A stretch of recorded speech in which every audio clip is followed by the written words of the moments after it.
So in this chapter, chapter 14, we are going to learn about the cost of capital or the rate of return, which will be used in the evaluation of each project. So the discount factor. And to get the proper discount factor, you need to consider where the money comes from. You can raise the money from equity or the common stock.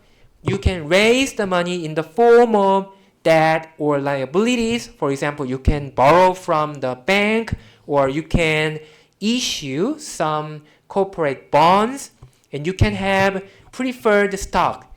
And depending on your method to raise capital, your combination will determine the so-called weighted average cost of capital. And this will be used in your firm as the discount factor. So that will be our topic on Wednesday. And let me just briefly explain about the cost of capital. So the cost of capital, the meaning is the rate of return required by investors. So as an investor, if I invest in some stock, I want to earn certain money. That is the required rate of return. And from the firm's perspective, this is a demand. So from the investors, so this will be the cost of capital or the cost of financing. And as I told you already, the cost of capital is determined as the mixture of equity and debt. And we have a lot of different kinds of raising capital. For example, we can issue common stock, which will be the topic of chapter 15. And we can borrow from the bank, which we call making loans. And we can issue corporate bonds. And to be precise, the rest of the cost of capitals are easier and very straightforward. So there are nothing to worry about if you are caring for the cost of debt or cost of preferred stock, because these are explicit. These are stated already in every almost situation. However, the most difficult part comes from calculating cost of equity, because cost of equity is hidden. It is implicit. It is indeterminate. So it is not shown. So you need to get this number from some analysis. So that's the most difficult part. And the reason is very simple. If you borrow from a bank, you are noticed by the banker that your interest rate is something. For example, if I happen to borrow some money to buy my house, then I need to pay a certain interest rate, for example, 5% or 6% to my bank. And that will constitute my cost of financing. So this is very simple.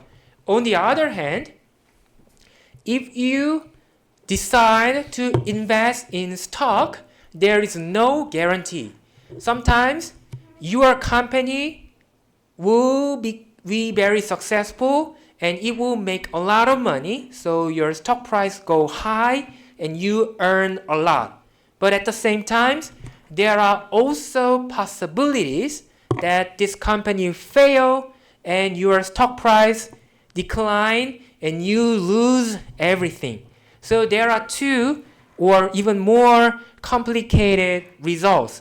So you cannot know, you cannot expect your results of the investment before you make your investment.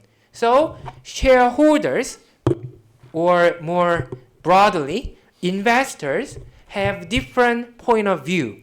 Some investors believe that the stock price will become double in the next year. Others believe the stock price will remain the same. So their required rate of returns are different. So that's why we need to have some kind of average of their expectation. And this is only possible through additional analysis. And here we can utilize some of the facts or that we learned in the previous chapters. So we learned about dividend growth model in chapter 8, and we learned about capital asset pricing model in chapter 13, and these are the two primary sources of your analysis.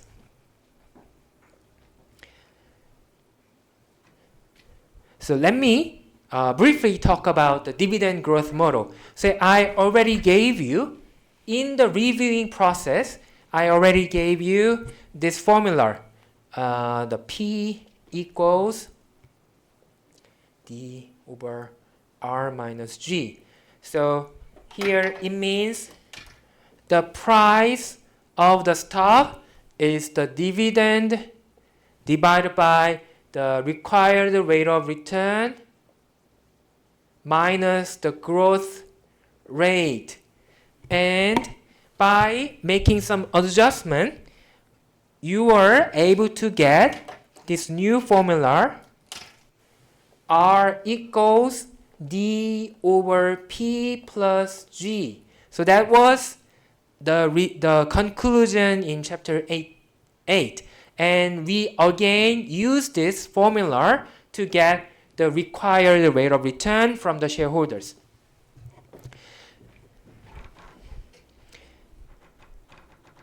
So let's say there is a company named Greater States Public Service, and it paid dividend of $4 per share last year. And the currently stock price is 60, and the dividends are expected to grow at a rate of 6%. Then the cost of capital can be calculated using this formula. However, I already introduced that there is a hazard in this problem. So the common mistake is that you just apply the dividend naturally. However, in this kind of problem, you need to be very careful whether the given dividend is for the last year or for the next year. So this is the dividend for the last year. So we need to look further. We need to look forward. So the dividend that you should have is the expectation. So you have 4.24, considering that the dividend growth rate is 6%. And you insert the numbers into the formula. D is 4.24, the stock price is 60, and the growth rate is 6%. So you get the rate of return or the cost of equity as 13.07%. So by the way, I'm not underestimating you, but sometimes you make this mistake. So here, when I'm saying 13%, it is 0.13, right? So we have a percentage, and in that case, this means this is a 100% multiplied. So you should be careful when you make some calculations. Anyway, the cost of equity in this case is 13%. So this is very easy if you have information about the dividend and you can get the cost of equity. However, there are disadvantages. So there is always conflict between simplicity and the actualization. So if it is simple, then you cannot apply to reality. And if it is very complicated, then you can use it in reality. However, it is very complicated, so you cannot use it. So there's a trade-off. Anyway, so there is a problem. The dividend growth model is based on the dividend. So it cannot be applied to many corporations that do not give you dividend.